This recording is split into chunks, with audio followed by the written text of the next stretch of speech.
Nigeria is locked in a battle for survival. It's a conflict fought not just in the trenches, but in the realm of information, where the truth is often the first casualty. Propaganda is a silent weapon. In recent years, the framing of Nigeria's insecurity has shifted, often simplified by external actors into a binary narrative of a religious war. This sectarian lens serves a specific purpose: to mobilize international outrage. But by focusing solely on religion, we often ignore the complex systemic drivers of the crisis. Enter Alex Barbir, a figure who has become central to the Christian genocide discourse. His claims have reverberated from local communities to the halls of international power. Operating through Building Zion, Barbir frames the violence as a systematic campaign of religious extermination. He documents attack sites calling for community self-defense. Working with groups like Curbing the Persecuted, these narratives have pushed for radical shifts in foreign policy, often ignoring the multifaceted nature of the ground reality. Barbir frequently highlights events like the Yelwata massacre, using emotive footage to claim a targeted genocide, claims that the Nigerian state argues are used for instigation. The fallout has been immense. The Nigerian government has fiercely rejected these labels, accusing foreign actors of weakening national unity through propaganda. Officials argue that the unaliving of civilians affects all faiths. They point to the neutralization of thousands of terrorists as proof of an indiscriminate security effort. The tension reached a peak with reports of Barbir's removal. While some saw a crackdown on truth, others, like Sheikh Gumi, labeled him a destabilizing foreign agent. To see the truth, we must analyze the triple threat, a convergence of jihadism, criminal banditry, and separatist agitation, each with its own unique drivers. In the northeast, jihadist groups like ISWAP seek territorial control. While they claim a religious mandate, their primary victims are often Muslims who reject them. These groups are evolving, using drones and tactical precision to challenge state authority. It is a war for power, reframed through a religious lens for recruitment. The Northwest faces a different beast, a criminal insurgency. Here, an estimated 30,000 bandits operate in vast, ungoverned spaces. This isn't about faith, it's about finance. The adoption of villagers and the control of illegal mining sites fund a professionalized criminal network.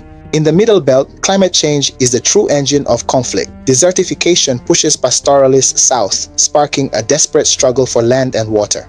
When these resource clashes occur, they are frequently reframed as religious genocide. This propaganda turns an environmental crisis into a sectarian powder keg. The tragedy of unalived farmers is real, but using their misery to instigate a religious war only deepens the cycle of retaliatory violence. In the southeast, the narrative shifts again. Here, separatist agitation is fueled by deep-seated perceptions of marginalization and economic exclusion. These movements have paralyzed the regional economy, enforcing lockdowns that hurt the very people they claim to represent. It is a crisis of governance and identity. The global impact is profound. The US designation of Nigeria as a country of concern has triggered diplomatic tension and foreign intervention. During the Trump administration, this sectarian framing led to military strikes and sanctions based on a simplified understanding of the Christian genocide claim. To break the cycle, we must look at the data. Independent reports show that violence is often indiscriminate and actor-driven, not doctrine-driven.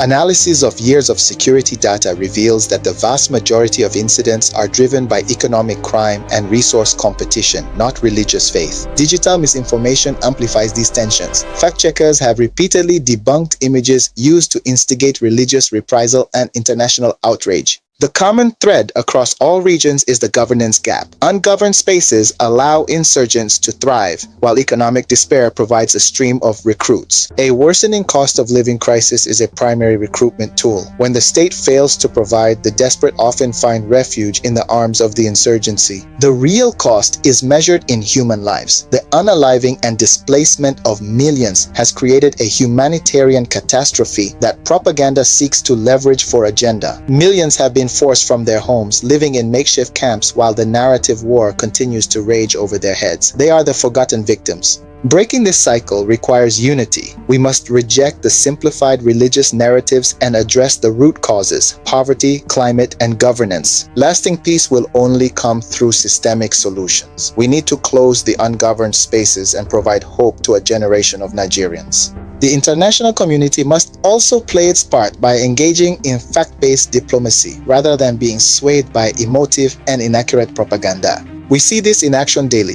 Viral clips on Facebook and TikTok often use out-of-context violence to instigate sectarian fear and drive political agendas. These platforms can be tools for truth, but without critical analysis, they become echo chambers for misinformation that fuels the insurgency on the ground. Nigeria's military and leadership are religiously diverse. Framing the crisis as a state-sponsored genocide is not only inaccurate, but it actively harms our collective security.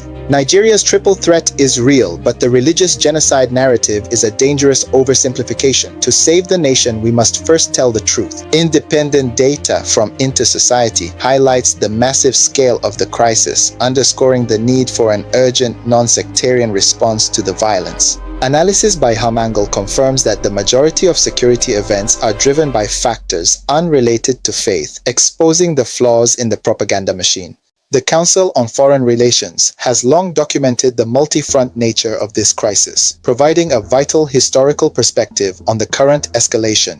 Don't let propaganda dictate your understanding. Share this video to spread a more nuanced view of the triple threat facing Nigeria today. For a future where every Nigerian can thrive, we must choose evidence over ideology. Peace is possible, but only if we work together.